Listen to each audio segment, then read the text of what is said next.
স্তুতির জয়চণ্ডী পাহাড়ে 4 দিনের nature study ও adventure camp. প্রথম দিন ওঠানামার কাণ্ড আর হুকুম স্যার। স্তুতি ট্রেনে চড়ে পৌঁছালো জয়চণ্ডী পাহাড়ের পাদদেশে। বাস থেকে নামতেই স্যার চিৎকার করে বললেন, সবাই লাইন লাইন। নেচার স্টাডি মানে শুধু গাছ দেখা না, নিজেকে সামলানোও শেখা। স্তুতি তার ব্যাগটা টেনে বলল, ব্যাগটা তো নিজেই আমাকে সামলাতে চাইছে। বন্ধুরা হেসে উঠল। পাহাড়ের দিকে তাকাতেই স্তুতির মনে হলো, উফ, এটা তো পাহাড় না, একেবারে বিশাল ডিম্বাকার গম্বুজ। তারপর শুরু হলো ওঠা। স্তুতি প্রথম 5 মিনিটেই হাঁফাতে লাগলো। স্যার, আমি একটু মেঘের মতো বিশ্রাম নিই। স্যার বললেন, মেঘ হলে বৃষ্টি হয়ে পড়বে, তাই চলো। অবশেষে দলে দলে সবাই পৌঁছালো ক্যাম্প সাইটে। তাঁবু দেখে স্তুতির প্রথম প্রশ্ন, এটা কি জামা বদলানোর বিশাল ঘর নাকি? স্যার বললেন, না রে, আজকের রাতের ড্রিম হোটেল। রাতের খাবার খেলো সবাই, খিচুড়ি আর পাঁপড়। স্তুতি এত খুশি হলো যে চেঁচিয়ে বলল, এটা তো পাহাড়ি 5 তারা হোটেলের খাবার। বন্ধুরা শুনে হেসে অস্থির। দ্বিতীয় দিন পোকা গাছ ঝোপের রহস্য। দ্বিতীয় দিন সকালে নেচার স্টাডি হাঁটায় বেরোনো হলো। স্যার সবার হাতে দিলেন একটা করে ম্যাগনিফাইং গ্লাস। স্তুতির তা নিয়ে চিৎকার, ওটা তো গোয়েন্দা দাসুর জিনিস, আজ আমি গোয়েন্দা স্তুতি। সে এক গাছের পাতা দেখে বলল, স্যার, এই পাতাটার গন্ধ দারুণ। এটাকে কি বাথরুম ফ্রেশনার বানানো যায়? স্যার হেসে বললেন, প্রথমে নেচার কি জিনিস শেখ, পরে ব্যবসা করিস।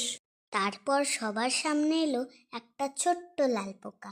স্তুতি এত মন দিয়ে তাকালো যে হাঁচি দিল। হ্যাচো! আর পোকাটা উড়ে গিয়ে তার নাকে এসে বসলো। সে চেঁচিয়ে উঠল, স্যার, পোকাটা আমাকে পছন্দ করে ফেলেছে। সবার হাসি চিৎকারে জঙ্গল কেঁপে উঠল। তৃতীয় দিন রক ক্লাইম্বিং। এই দিনটা ছিল পুরো অ্যাডভেঞ্চারের দিন। রক ক্লাইম্বিং ইনস্ট্রাক্টর বললেন, ধীরে, স্টেডি, 3 স্টেপ ওপরে, 2 স্টেপ পাস।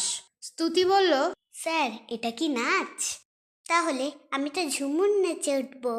সে সত্যিই একটু নাচতে নাচতে উপরে উঠতে লাগলো। বন্ধুরা চিৎকার করে বলল, স্তুতি পড়ে যাস না। স্তুতির উত্তর, আমি পড়ে গেলে পাহাড়ি আমাকে ধরে ফেলবে। আমরা এখন বন্ধু। উপরে ওঠার পর সবাই পেল ব্রেভ ক্লাইম্বার ব্যাচ। স্তুতি ব্যাজ দেখে বলল, এটা কি চকলেট? স্যার বললেন, না রে, এটা সাহসীর মেডেল। স্তুতির উত্তর, তাহলে ভালো, চিবোতে হবে না। বিকেলে ছিল র্যাপলিং। দড়ির সাহায্যে দ্রুত নিচে নামতে নামতে সে চেঁচিয়ে বলল, দেখো সবাই, আমি মাকড়সার মতো নেমে আসছি। নিচে নামতেই দল হাসতে হাসতে লুটোপুটি। রাতে ক্যাম্প ফায়ার। স্তুতি নিজের তৈরি গান গাইল, পাহাড় মামা, আমায় কষ্ট দিও না। আমি রোজ সকালে ব্রাশ করে নেব, শুধু একটু ঘুমোতে দাও না। স্যার বললেন, বাহ, এটাই আজকের সবচেয়ে সৃজনশীল গান। চতুর্থ দিন গুপ্তধন খোঁজা ও বিদায়ের কান্না। শেষ দিন ছিল ট্রেজার হান্ট। মানচিত্র হাতে সবাই দৌড়াদৌড়ি। স্তুতি এক জায়গায় গিয়ে বলল, এটা কি ধন? স্যার বললেন, ওটা পিঁপড়ের বাসা, হাত দিবি না, নয়তো কামড় খাবি। অবশেষে দল মিলে খুঁজে পেল একটা বাক্স। ভেতরে ছোট্ট চকলেট আর কালারফুল ব্যাচ। স্তুতি বলল, 4 দিন পর এটাই ধন? আমি তো ভেবেছিলাম সোনা আর মাটির হাড়ি। তবে সে চকলেট মুখে দিয়েই ঘোষণা করল, ঠিকই আছে, এটাও ধন, কারণ এটা এখন আমার পেটে থাকবে। ফেরার সময় পাহাড়ের দিকে তাকিয়ে স্তুতি বলল, পাহাড় মামা, আমি আবার আসবো।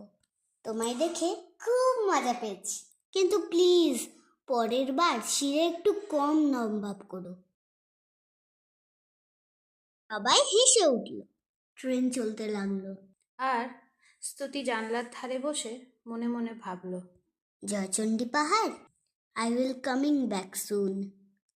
Bye bye. নমস্কার। আমাদের আজকের গল্প পাঠ তোমাদের কেমন লাগলো?